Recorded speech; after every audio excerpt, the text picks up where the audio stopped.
নমস্কার, কেমন আছো তোমরা সবাই? আশা করছি সবাই খুব ভালো আছো আর সুস্থ আছো। তোমাদের ভালোবাসা ঠাকুরের আশীর্বাদে আমি অনেক ভালো আছি। আসাম থেকে আমি মামুনি নিয়ে চলে এসেছি তোমাদের জন্য একটা নতুন ভিডিও। আজকে রবিবার, সারাদিনের কাজকর্ম শেষ করে সন্ধ্যার সময় বসেছিলাম একটু নেল পালিশ দেবো বলে। আজকে প্রায় 5-6 মাস হলো নেল পালিশ পরি না হাতে। সেরকম সময়ও হয় না, আর যদিও সময় হয় কেন ভাই ইচ্ছা হয় না আর পরার। আর বিয়ের আগে একটা দিন হাতে নেল পালিশ না থাকলে কেমন যেন একটা লাগতো। সপ্তাহে 3-4 দিন নেল পালিশ পরতাম, হাতের থেকে একটু নেল পালিশ উঠতে না উঠতে যেন কেমন একটা লাগতো, কতক্ষণে নেল পালিশটা পরবো। যাই হোক, আর এখন বিয়ের পরে 5 মাস থেকে নেল পালিশ পরি না, হাতে নেল পালিশ নেই, সেটা এতটা গায়েই লাগাই না। মেয়েদের জীবনটা যেন কিরকম একটা হয়ে যায় বিয়ের পরে, বৈশাখী মানে কাল বৈশাখী ঝড়ের মতো পাল্টে যায় জীবনটা একদম। বিয়ের আগে কি ছিলাম আর বিয়ের পরে কি হয়ে গেছি।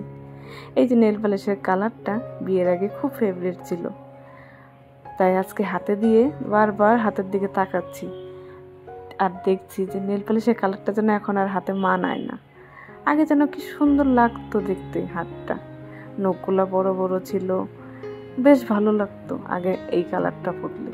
আর এখন যদি পরি, মানে আজকে যে পরলাম, দেখে মনে হচ্ছে হাতটা যেন কালো কালো লাগতেছে। যাই হোক, যেহেতু আমার ফেভারিট কালার, ভাবলাম একটু পরে নিই। তো নেল পালিশ পরতে পরতে সেই অনেক আগের কথা মনে পড়লো। বিয়ের আগে কত রকমের কালার পরতাম, আর সপ্তাহে 2-3 দিন চেঞ্জ করে নিতাম সেই কালারগুলা। কলেজের থেকে আসার সময় প্রায় কসমেটিক্সের দোকানে ঢুকে নিয়ে আসতাম।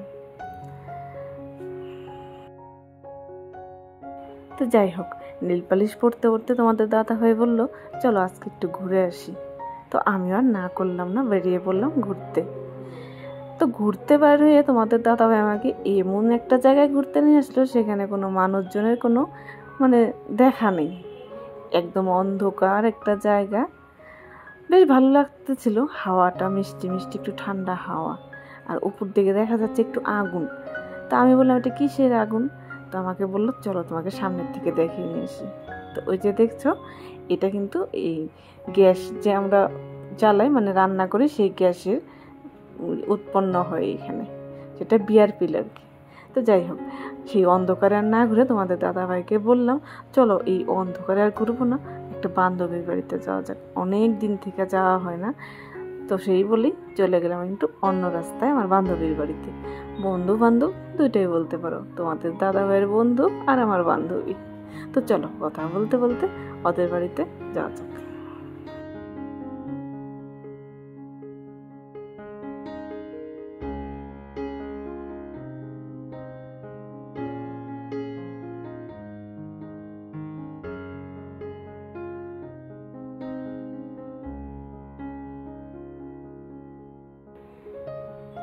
এই যে পৌঁছে গেলাম বান্ধবীর বাড়িতে। চলো এবার নক করে ঘরে ঢুকে যাক। আর ঘরে ঢুকেই দেখি এই যে বান্ধবীর ছোট ছেলে, আর ওই যে দেখছো ইয়েলো কালার গেঞ্জি পরা, এই হচ্ছে বড় ছেলে। বেশ সুন্দর একা একা খেলা করছে। তো আমি ওকে বললাম দেখি তোমার কয়টা দাঁত হয়েছে। তো ওর মা এসে দেখিয়ে দিল 5টা দাঁত হয়েছে। ওই যে ওর বড় ছেলে দেখলে, আমার ছেলে আর ওর ছেলে খুব ভালো বন্ধু, দুজন দুজনকে খুব পছন্দ করে, খুব ভালোবাসে। দেখো কথা বলতে বলতে নিয়ে চলে আসলো মিষ্টি সিঙ্গারা। যতবার ভাবি ডায়েট করব, ঘুরতে আসলে যেন আর ডায়েট হয় না। কি করব, মিষ্টি দেখলে তো আর লোভ সামলাতে পারি না, চলো মিষ্টিটা খেয়ে নিই। তো মিষ্টি খাওয়ার পর আরও কিছুক্ষণ বসলাম, একটু গল্প টল্প করলাম, যেহেতু অনেক দিন যায়নি। তারপর হচ্ছে দুইজনকে একটু খেলার টাইমও দিলাম।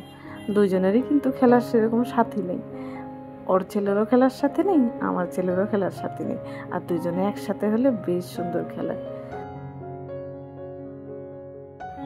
তো গল্প করতে করতেই ঘড়িতে বেজে গেল 9:30। তো আর দেরি করলাম না, কালকে আবার ছেলের স্কুল আছে, সেই আবার সকাল 5:30টায় উঠতে হবে। তাই বার হয়ে পড়লাম বাড়ির জন্য। অনেকদিন পর দেখা হয়েছে, তো গল্প যেন আর শেষ হয় না। যাই হোক, গল্প আধা করে রেখেই চলে আসলাম বাড়ির দিকে। তো ভিডিওটা আজকে আর বেশি বড় করবো না, এখানে শেষ করব।